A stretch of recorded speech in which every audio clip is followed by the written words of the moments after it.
Saludos amigos televidentes, nos encontramos acá en Cinevisión Canal 19 para llevarles su programa Orientación Tributaria.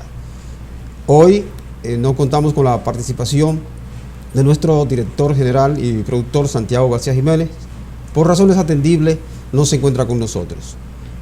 Un servidor, Ramón Antonio Salcedo Cuello, les hará compañía para llevarle este programa. En el día de hoy trataremos el tema las leyes de incentivo a la tasa cero y su impacto en el sistema de recaudación nacional. Tenemos como invitado especial al profesor Antonio Siriaco, economista y catedrático universitario. En breve volvemos luego de unos cortes comerciales.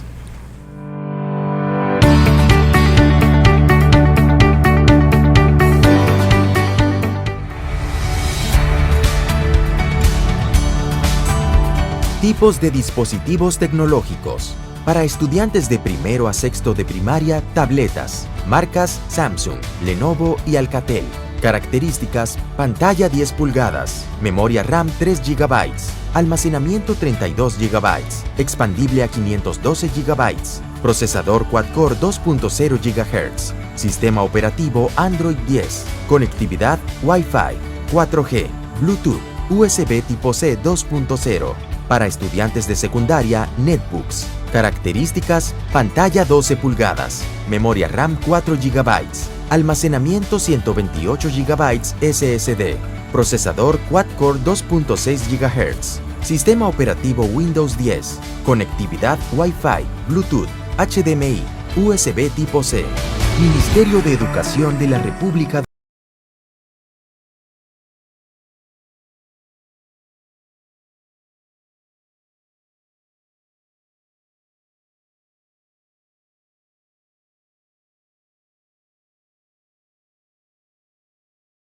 Somos RMM Consulting Group, la firma de auditores impositivos y consultores empresariales que tú necesitas. Ofrecemos servicios de auditoría contable, consultoría administrativa, contabilidad y negocios, tributación y derecho corporativo. Llámanos al 809-898-6805, escríbenos al correo rmmconsultinggroup@gmail.com o visita nuestra página web www.rmmconsultinggroup.com.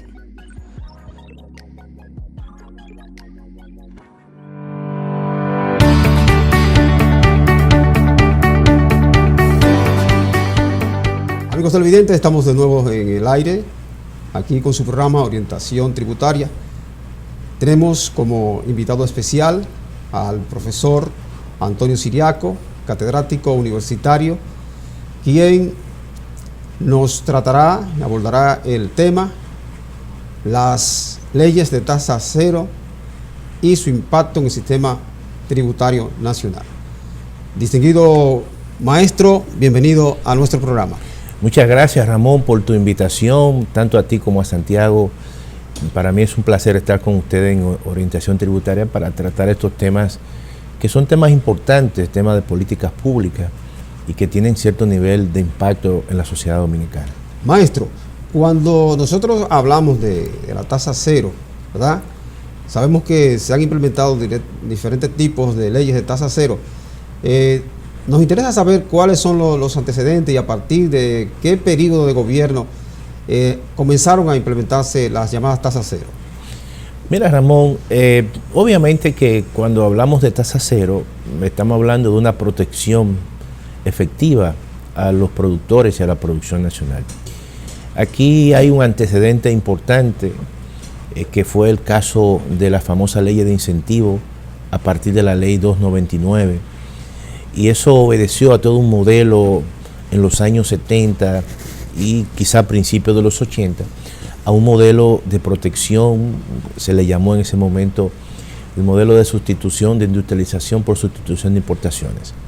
Y en el año 1973 el doctor Joaquín Balaguer estableció la famosa ley 299, que esa ley establecía una serie de subsidios a la industria nacional, incluso a nivel de 3 niveles. Había un nivel básicamente donde prácticamente las importaciones de materia prima entraban a la República Dominicana con libre de arancel, libre del pago de impuestos. Y esto obedeció a toda una tendencia que hubo en toda la América Latina para proteger a la industria nacional. Sin embargo, como la economía es muy cambiante, Ramón, como las transformaciones que se dan en el mundo, evidentemente políticas y económicas son continuas, luego de ese modelo de protección, de sustitución de importaciones, que fue un modelo que lo promulgó la Comisión Económica para América Latina, en ese momento obviamente la CEPAL, luego las economías, por diferentes razones, por transformaciones que se dieron en el mundo, fueron cayendo en crisis de la deuda pública, incrementos básicamente en los déficits del sector público. Y eso trajo como consecuencia a nivel de los grandes centros de poder, transformaciones en las políticas públicas. Muchas de las instituciones que conformaron el nuevo orden, básicamente a partir del año 1945, en este caso el Fondo Monetario Internacional, el Banco Mundial, comenzaron a asumir esas políticas públicas y comenzaron a imponérselas a los países en desarrollo sobre la base de condicionalidades. Por ejemplo, cuando tú querías un préstamo con el Banco Mundial te exigía que tuviese algún tipo de vinculación con el Fondo Monetario Internacional. Y muchos países que, producto de esas políticas proteccionistas y por transformaciones que se dieron básicamente en la economía mundial, comenzaron a tener problemas internos. Por ejemplo, la República Dominicana, que durante mucho tiempo pudo mantener esa política de subsidio, fue porque en un momento determinado había un boom de la industria azucarera. La República Dominicana, y en este caso el Estado Dominicano, era el poseedor de la mayoría de los ingenios y la gran mayoría de las divisas entraban al Banco Central. Y eso le permitió al gobierno tener la cantidad de recursos en dólares y poder entonces subsidiar a tasa cero, incluso con un tipo de cambio al 1 por 1. Cuando tú importabas un producto, lo hacía a un tipo de cambio prácticamente a la paridad. Y eso generó básicamente un proceso de incrementos de las importaciones de bienes intermedios como un mecanismo precisamente para subsidiar a la industria nacional. Claro, eso penalizaba por otro lado al sector agropecuario, porque gran parte de esas divisas no las generaba el sector industrial, sino las generaba el sector agrícola, a partir de las exportaciones de azúcar, las exportaciones de café, las exportaciones, por ejemplo, de tabaco. Maestro, quiero preguntar. Sí. Esas facilidades, ¿verdad?, en cuanto al incentivo, la tasa cero, ¿la finalidad era transitoria o se pensó en que fuesen de manera permanente? No, eran transitorias. Era precisamente para fortalecer la industria nacional, para que luego entonces, una vez la industria estuviese fortalecida, pudiese no solamente importar, sino exportar. Y ahí fue donde precisamente ese modelo falló. Sencillamente, eso inhibió la capacidad incluso innovadora, emprendedora de muchos actores, de muchos emprendedores, de muchos empresarios. Y esa situación entonces hizo que el empresario sea muy dependiente. Ahora, luego eso cambió. Luego vino un proceso de apertura de la economía. Luego vino un proceso precisamente de establecimiento de acuerdos comerciales.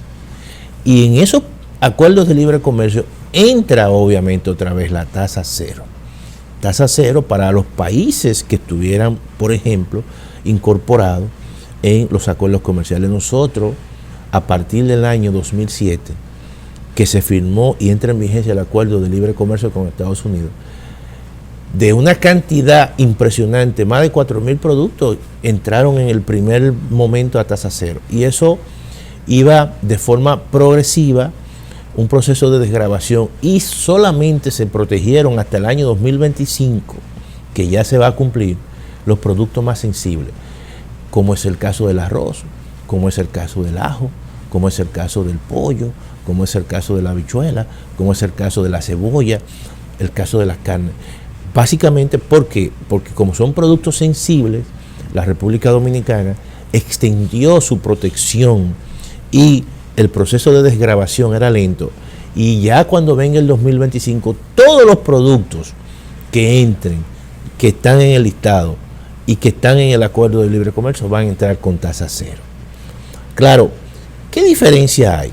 Tú sabes que el Estado Dominicano, cuando firma el Tratado de Libre Comercio, hace una especie de rebalance en términos fiscales. ¿Por qué? Porque generalmente la mayoría de los impuestos que recibía el Estado venían a través del arancel. Pero como el arancel dejó de ser ya un elemento importante dentro de los acuerdos de libre comercio, porque los productos entraban con tasa cero, entonces se le dio prioridad a los impuestos internos. Por eso es que se fortalece la Dirección General de Impuestos Internos, DGI, y cuando tú observas ahora mismo, prácticamente más del 60% entra de los ingresos del Estado, entran a través de los impuestos internos, y solamente ya a través de aduana, cuando tú cuantificas, es menos de un 10%. De manera que el cambio en la política económica a nivel mundial, el cambio de los paradigmas económicos, trajo como consecuencia que los acuerdos de libre comercio trajeran la tasa cero, pero también que las recaudaciones por parte del Estado, el grueso de sus recaudaciones no entraran por aduanas ya, sino por impuestos internos. Esta situación es la que prevalece en estos momentos. Ahora, ¿qué ocurre? Que la tasa cero es solamente para aquellos países, aquellos que pertenecen a el acuerdo de libre comercio.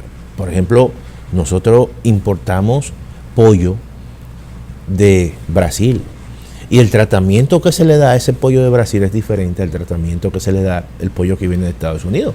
El pollo que viene de Estados Unidos viene con tasa ya mucho más bajita y en algunos casos producto con tasa cero.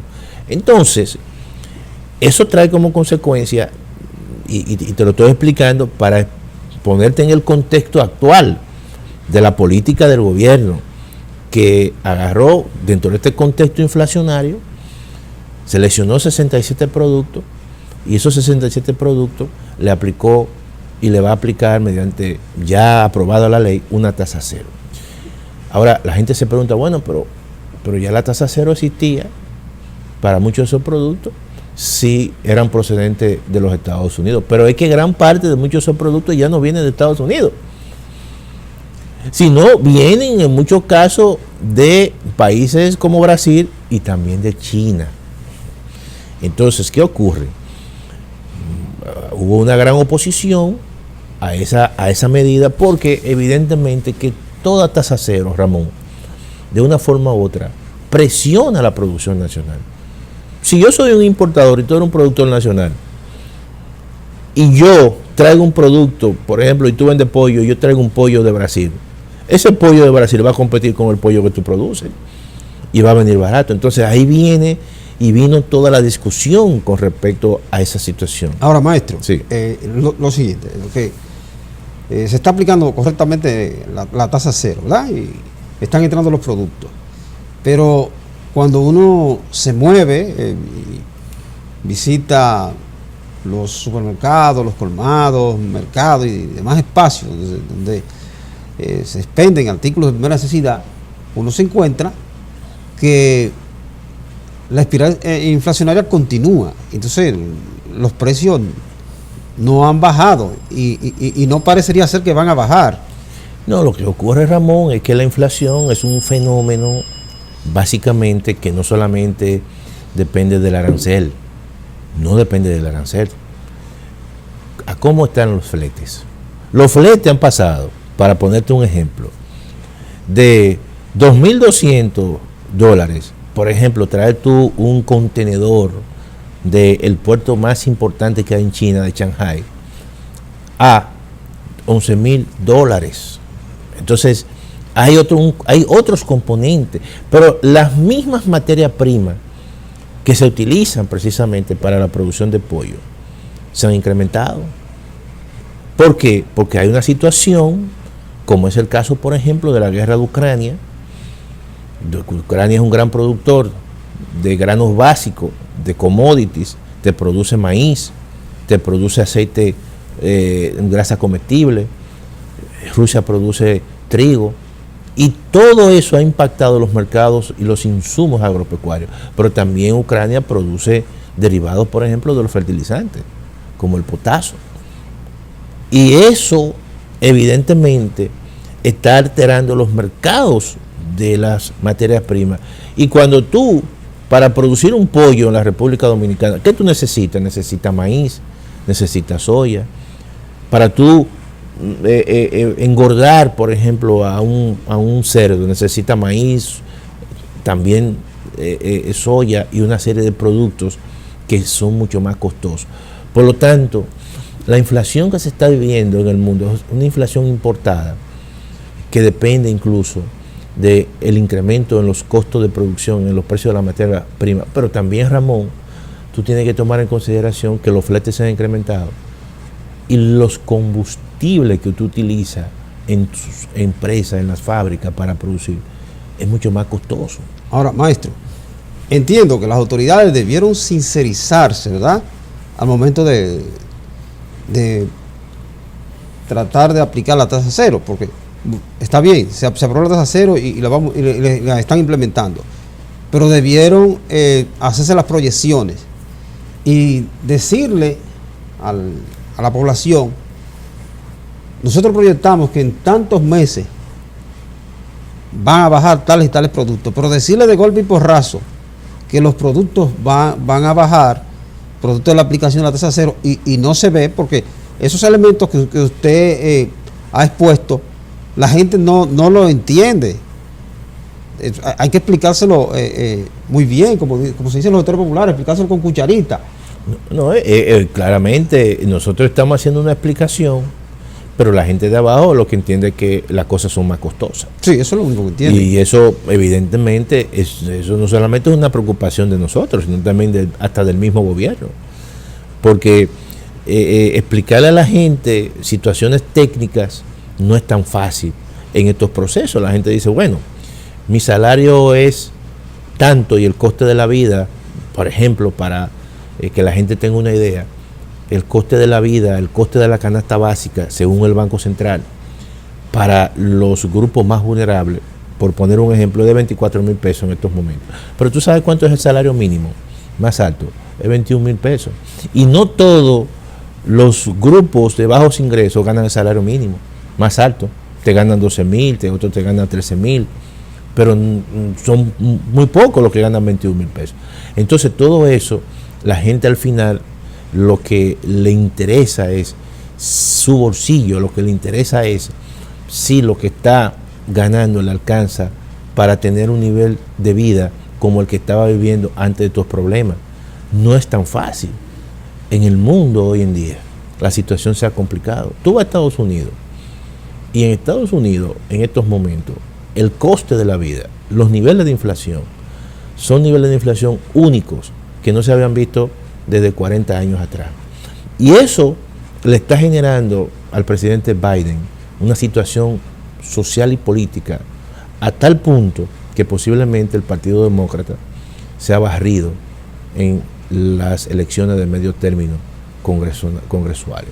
Entonces, y tú vas a Europa, a cualquier país europeo, y la gente está totalmente crispada porque el precio de la energía es alto por la situación que está ocurriendo en Ucrania, porque Europa tiene una dependencia de más de un 47% en términos energéticos con Rusia. Depende mucho del gas natural de Rusia.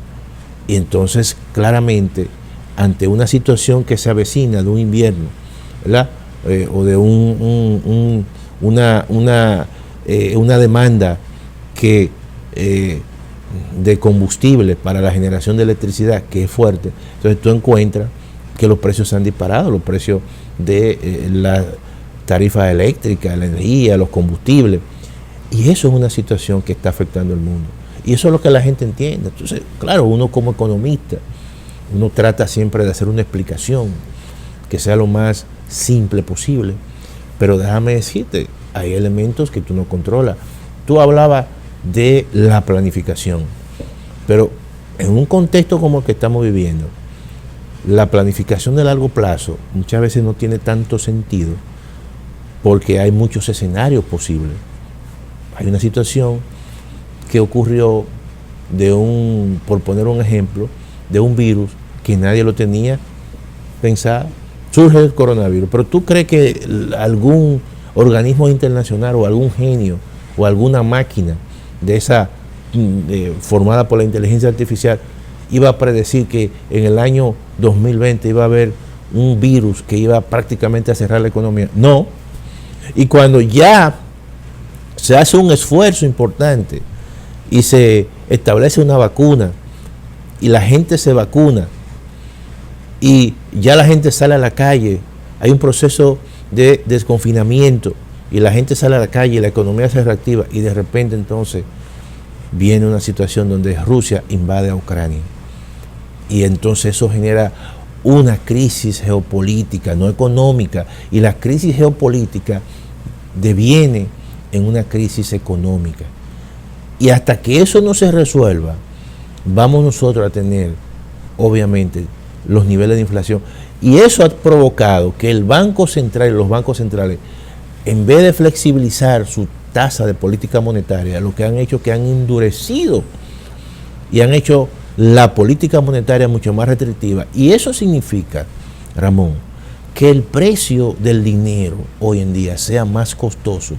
que en el año pandemia o prepandemia. Ahora mismo, cualquier emprendedor, cualquier persona que quiera comprar una vivienda o comprar un vehículo, se le hace mucho más difícil porque es mucho más costoso. Entonces, eso no estaba en el horizonte, ni se veía en el horizonte, ¿no? Ni en la planificación que generalmente toda empresa debe hacer.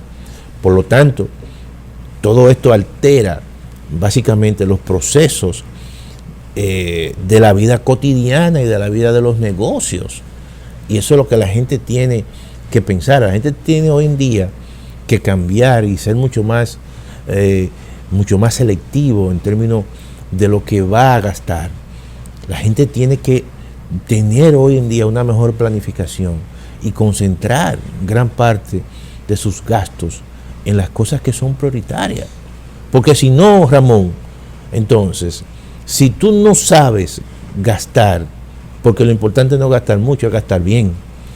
Y cuando tú gastas bien y tú estás planificando, y cuando tú gastas bien sobre la base de tus prioridades, tú estás ahorrando, es la contrapartida de la moneda, porque lo estás haciendo bien. Ahora, el despilfarro, la mala planificación, conlleva precisamente a cometer errores en un mundo donde lo normal hoy en día no es la certidumbre, lo normal hoy en día es que la incertidumbre. Maestro, el hecho es que desde el gobierno uno ve que no hay a veces una correcta planificación y una correcta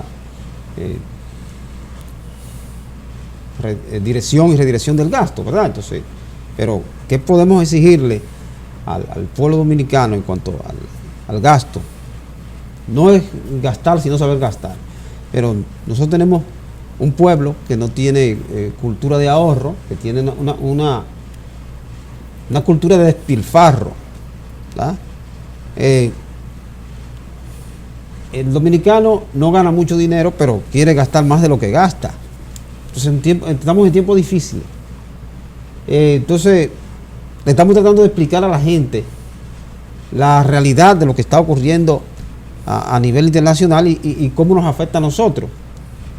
Pero es de manera es que no podemos entender cómo la gente va a asimilar esto, porque, les repito, es una población que no sabe gastar y no tiene cultura de ahorro. Entonces es una situación muy difícil. Ramón, mira, el papel, y básicamente tú que tienes un espacio importante con Santiago en la comunicación permanente, en este programa visto obviamente y tiene su espacio, nicho de mercado. Y muchas veces la gente, aunque tú no lo percibas, te ve más de lo que tú consideras. Y la labor precisamente de ustedes, y uno también como profesor, es hacerle saber a la gente que hay que gastar sobre la base de prioridades. Y eso es parte de la educación financiera, que es una debilidad de la preuniversitaria. Tú tienes hijos, yo tengo hijos, y a ninguno de los hijos de nosotros, ni a nosotros mismos, nos dieron en el bachillerato un curso o una asignatura de educación financiera, o de economía incluso, o de finanzas personales. Entonces, tú encuentras que hasta los adultos hoy en día, no solamente en la República Dominicana, sino en otros países también, con esas mismas debilidades, no saben incluso ni hacer un uso efectivo de la tarjeta de crédito, que es el instrumento más usado para fines de endeudamiento, pero es el instrumento más costoso, con tasa de interés de la más alta. ¿Tú sabes cuánto es hoy en día, que puede estar más alta por el incremento de la tasa? ¿Cuánto es la tasa anual por el uso de la tarjeta de crédito? Cuando tú haces y tomas una deuda, es casi un 60, 62, 63% anual. Es horripilante, demasiado. Eso es altísimo. Sí, sí. Entonces, cuando tú no sabes hacer un uso efectivo de ese instrumento, de ese producto financiero, que la gente tradicionalmente lo que hace es que paga la cuota mínima de lo que consumió y no sabe que cuando paga la cuota mínima de lo que consumió está obviamente endeudándose a la tasa más alta, porque lo correcto es, tú te planificas, y si tú te planificas y tú dices voy a utilizar el crédito que me han dado, supongamos que es un crédito de 30,000 pesos y tú gastas 20,000, bueno, paga los 20,000. Si estás pagando los 20,000 a la fecha o al corte, tú estás haciendo también un uso efectivo de esos recursos y la tasa es cero. Pero como no hay esa cultura financiera, como tú has dicho, eso obviamente que pende mucho y afecta mucho el bolsillo de la gente. Por eso es que el papel de estos programas, el papel de nosotros, tiene que ser un papel también de educación para la población. Maestro, el tema está sumamente interesante. Nosotros vamos a unos cortes comerciales y en breve volvemos.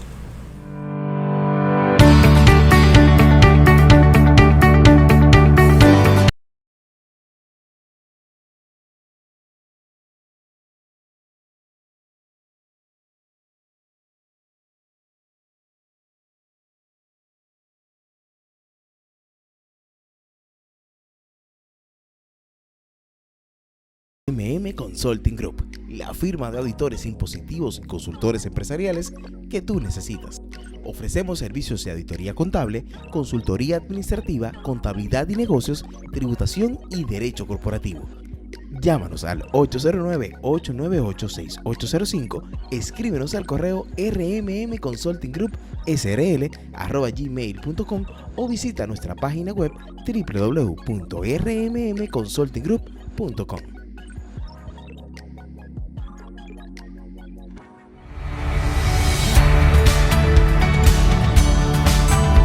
Tipos de dispositivos tecnológicos. Para estudiantes de primero a sexto de primaria, tabletas. Marcas Samsung, Lenovo y Alcatel.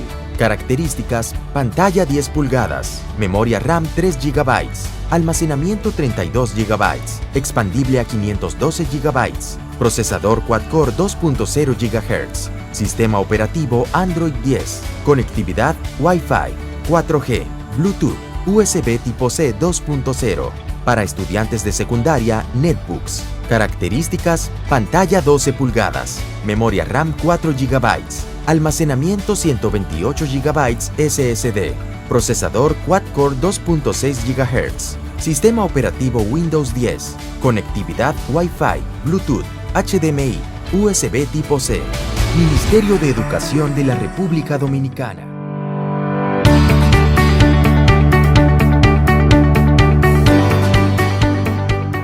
Amigos televidentes, estamos de nuevo con su programa Orientación Tributaria. cargado de mucha información. Tenemos acá al catedrático y economista Antonio Siriaco, quien está abordando el tema de las leyes de incentivo a la tasa cero y su impacto en el sistema tributario nacional. Continuando, maestro, con lo tocante a la educación financiera, usted estaba desarrollando algunas ideas. Por favor, continúe. No, y entonces te decía que esa es la labor que nosotros tenemos que hacer. Porque es como tú dices, no hay una cultura en la República Dominicana del uso de sus recursos, incluso las encuestas que hace el mismo Banco Central, hace algunas encuestas sobre cultura financiera y hace todos los años eventos con los jóvenes para ir fomentando precisamente el uso efectivo de los recursos desde la juventud, crear una cultura del ahorro, crear una cultura de gastar bien, crear una cultura de gastar siempre sobre la base de prioridades, para cuando obviamente tengan un salario permanente, puedan evidentemente alcanzar las metas en términos incluso familiares. Cuando tú tienes esa sapiencia, ese conocimiento, claramente que te va mejor que otro que no tenga esos conocimientos. Eso es incluso hasta bíblico. La famosa parábola de el faraón y José, donde el faraón llama a José y le pide a José que descifre el sueño de las 7 vacas flacas y las 7 vacas gordas. ¿Qué le dijo José? Le dice José: no, faraón, es que vienen 7 años de sequía y de hambruna, y vienen 7 años de grandes abundancia en la producción de trigo. ¿Y qué es lo que hay que hacer, José? Bueno, vamos en los tiempos de bonanza, vamos a almacenar gran parte de la producción de trigo, y cuando vengan los tiempos malos, vamos a sacarlo. ¿Qué está describiendo ahí? Un ciclo de la economía. La economía tiene ciclos de auge y tiene ciclos de recesión. Si tú en tu vida personal aprovechas los tiempos buenos y aprovechas esos tiempos buenos para guardar, para ahorrar, para comprar cosas duraderas que te permitan a ti, cuando vienen los tiempos malos, tú la vas a pasar mejor que cualquier otro que haciendo lo contrario, que malgastando los tiempos buenos, que haciendo un uso irracional de los tiempos buenos, cuando vengan los tiempos malos, evidentemente fracasa. Eso es así, esa es la vida. Entonces nosotros tenemos que inducirle a los jóvenes, a la gente, a través de los espacios. Yo se lo digo, yo soy profesor universitario y en mis cátedras a los jóvenes yo lo oriento en esos aspectos, porque no solamente es en el aspecto de los elementos técnicos, instrumentales que te permite la economía, sino también en cómo tú hacer un uso para tu vida personal, para tu vida familiar, para tu proyectar, para tu planificar. Y en ese sentido, las familias que hacen ese tipo de uso más racional son mucho más exitosas que aquellas que no hacen uso de eso. Por eso yo creo que la labor de nosotros es una labor precisamente de educación a todos los niveles. Y eso es un elemento, Ramón, que tenemos que considerar. A propósito, y te digo todo esto a propósito de ese tema que tú has puesto en el tapete. Aquí nuestra población no tiene esa historia de un manejo, de una cultura financiera. Muchas veces encontramos incluso peloteros que ganan millones y luego terminan ¿cómo? Terminan con deuda. Ahora, la pregunta, que ya esto podría no solo manejarlo el economista, claro, quizás el sociólogo, porque hay un elemento. Hay quienes han llegado a pensar que ese tipo de comportamiento es inducido. Sí, es cierto. Hay un patrón que se impone, un patrón de consumo que se impone, Pero al margen de eso, también tenemos que hacer un esfuerzo para decirle a la gente que hay que no imitar esos patrones de consumo. Porque es verdad, el mundo está globalizado, la cultura se globaliza, el narcotráfico se globaliza, no solamente la economía, los aspectos económicos, todos esos aspectos. Entonces, ¿qué ocurre? Por ejemplo, hoy en día, producto de la expansión de las redes sociales, de los medios tecnológicos, yo puedo ver lo que ocurre en Estados Unidos en tiempo real. Pero no solamente eso, nosotros tenemos cada vez más la población dominicana y la población del mundo se mueve. ¿Cuántos dominicanos vivían en los Estados Unidos en el año 1960? Muy poco. ¿Cuántos dominicanos viven hoy en día en los Estados Unidos y en Europa? Más de 2 millones. ¿Y qué ocurre, Ramón? Cada uno de nosotros tiene familiares en Estados Unidos. Y fíjate cómo los patrones de consumo cambian. Y por eso los bancos centrales hacen cada 10 años una encuesta de gastos e ingresos de los hogares. Porque esas encuestas te miden las transformaciones en el patrón de consumo.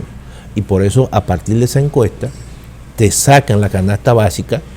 Y en este momento, por ejemplo, la última que se hizo fue en el 2017. Y de ahí se sacaron 366 productos que son los que más consumen en la República Dominicana. Pero te voy a poner un ejemplo.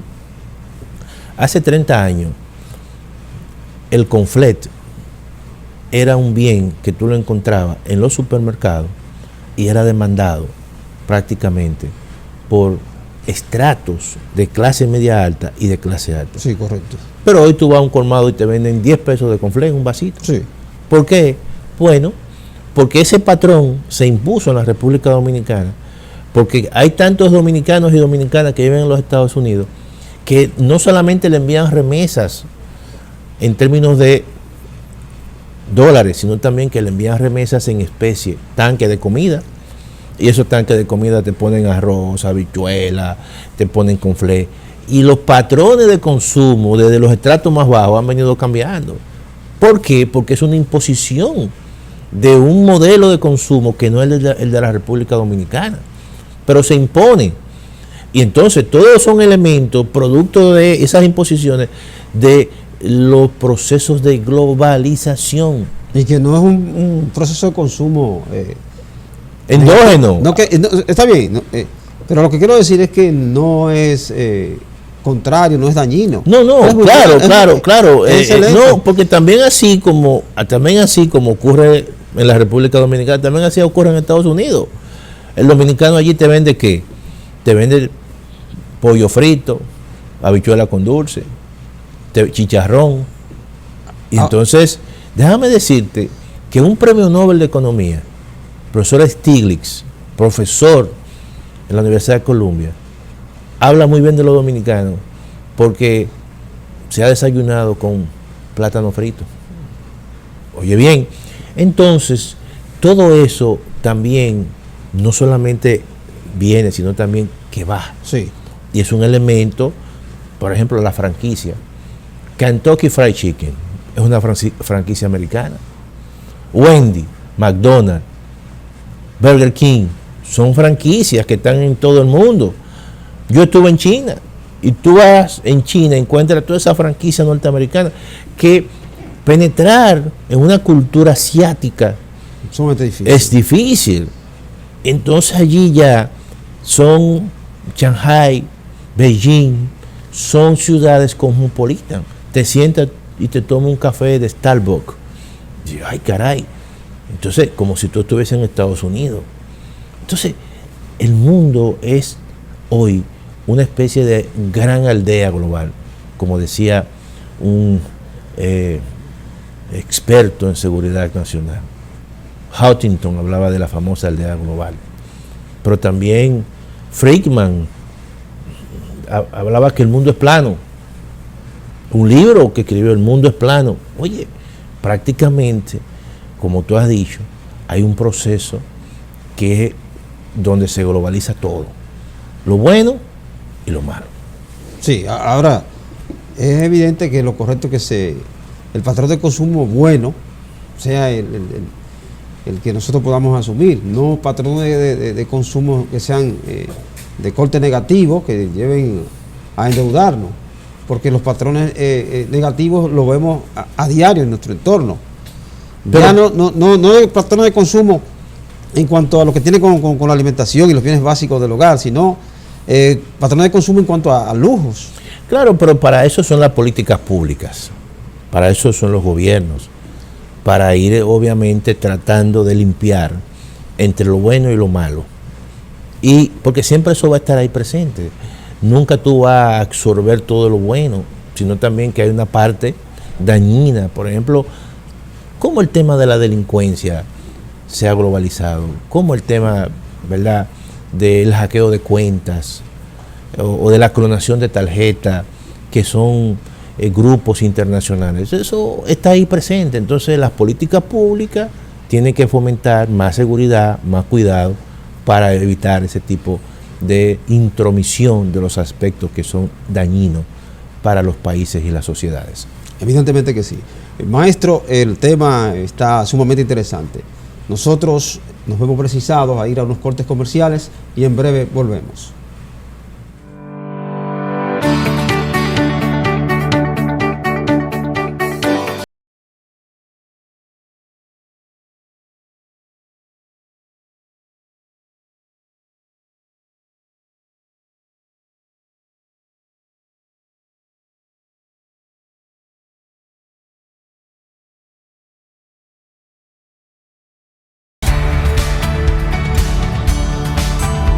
Tipos de dispositivos tecnológicos. Para estudiantes de primero a sexto de primaria, tabletas. Marcas Samsung, Lenovo y Alcatel. Características: pantalla 10 pulgadas, memoria RAM 3 GB, almacenamiento 32 GB, expandible a 512 GB, procesador quad-core 2.0 GHz, sistema operativo Android 10, conectividad Wi-Fi, 4G, Bluetooth, USB tipo C 2.0. Para estudiantes de secundaria, netbooks. Características: pantalla 12 pulgadas, memoria RAM 4 GB, almacenamiento 128 GB SSD, procesador quad-core 2.6 GHz, sistema operativo Windows 10, conectividad Wi-Fi, Bluetooth, HDMI, USB tipo C. Ministerio de Educación de la República Dominicana. RMM Consulting Group, la firma de auditores impositivos y consultores empresariales que tú necesitas.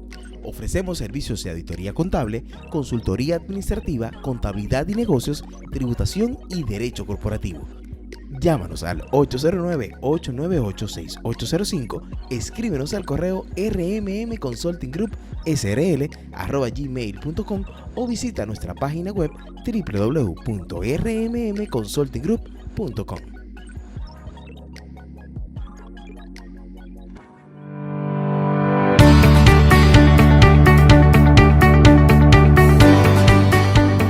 Amigos televidentes, estamos de nuevo con su programa Orientación Tributaria. Continuamos conversando con el catedrático y economista Antonio Siriaco. Estamos tratando un tema de vital importancia. Maestro, continúe usted participando de este programa. Me interesa saber cuáles son las actividades en las cuales usted está involucrado actualmente, además de la docencia. Mira, nosotros estamos obviamente aspirando al decanato de la Facultad de Ciencias Económicas y Sociales. Hemos construido un espacio académico importante, altamente valorado por la comunidad de profesores y profesoras. El día 15 son las elecciones a todos los niveles en la Universidad Autónoma de Santo Domingo y claramente nosotros vamos a ser el decano. Todas las encuestas serias de las principales firmas prestigiosas, antes y después, dan a Antonio Siriaco como ganador. Con Dios delante, nosotros vamos a hacer importantes transformaciones creativas, innovadoras en la gestión 2022-2026. Nosotros fuimos 2 veces director de Instituto de Investigaciones en la facultad, fuimos director de la Escuela de Economía, proyectamos la Escuela de Economía, la hicimos visible más allá de incluso de la misma universidad.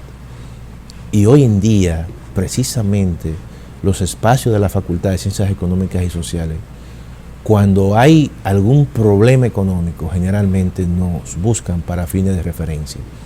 Y lo digo, pero ha sido un esfuerzo colectivo importante.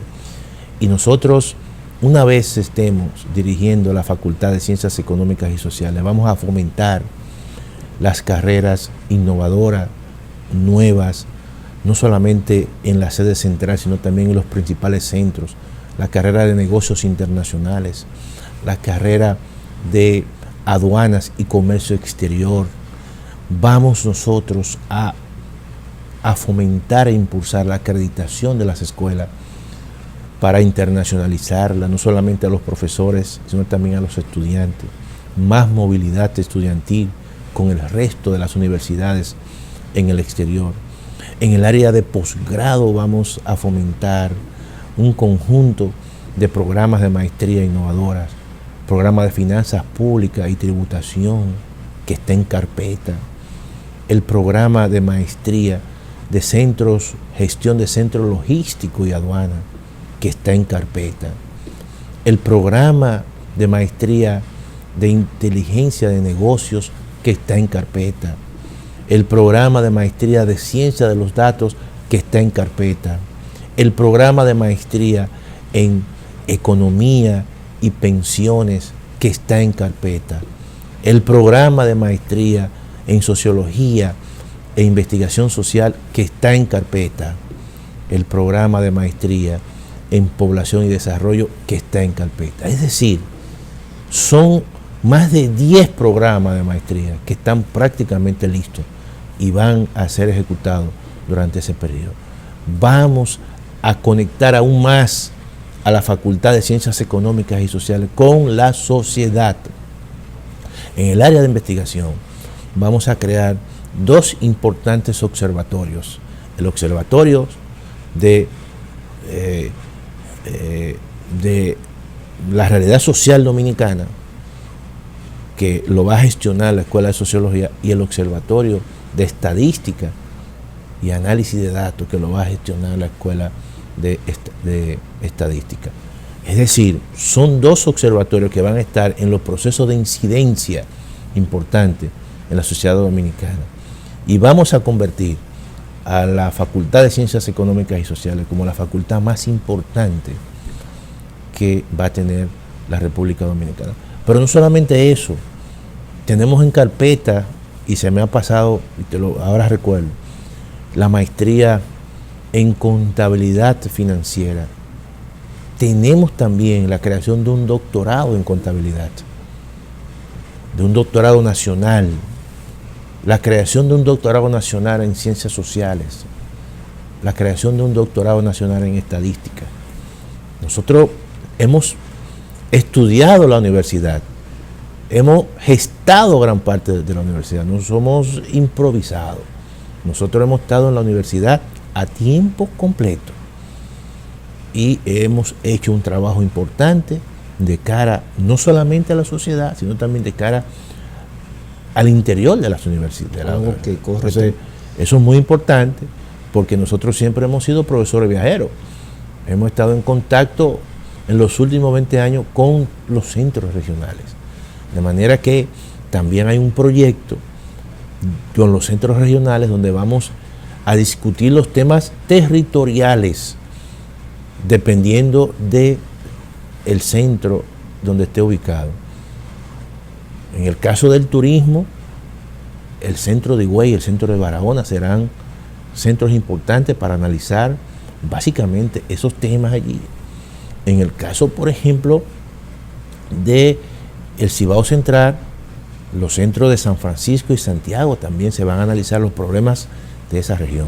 De manera que nosotros vamos a vincular de manera general y transversal a la facultad, no solamente con los centros regionales, sino también con el país. Excelente, excelente. Maestro, le auguramos los mejores éxitos en sus planes y proyectos. Gracias, Ramón. Maestro, en una síntesis apretada, ya que estamos en la parte final del programa, para que dé algunas recomendaciones a nuestros amigos televidentes.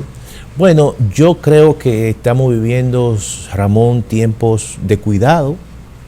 Yo siempre le digo a la población que en estos tiempos evidentemente hay que resguardar sus recursos, los recursos son escasos, hay que planificar sus actividades económicas, hay que gastar bien, hay que planificar en función de las prioridades de cada uno de nosotros. Eso es muy importante, porque en la medida que nosotros hagamos eso como políticas personales, familiares, evidentemente estamos resguardando el porvenir de nuestras familias y estamos fortaleciendo la calidad de vida de nuestros hijos y nuestros familiares y evidentemente de los hogares. De manera que claramente le exhorto que en estos tiempos que son difíciles, tratemos siempre de ser lo más eficiente posible en el uso de nuestros recursos, que son escasos. Amigos televidentes, hemos llegado a la parte final de su programa Orientación Tributaria. Les damos las gracias por estar con nosotros. Será pues hasta una próxima entrega. Pásenla bien.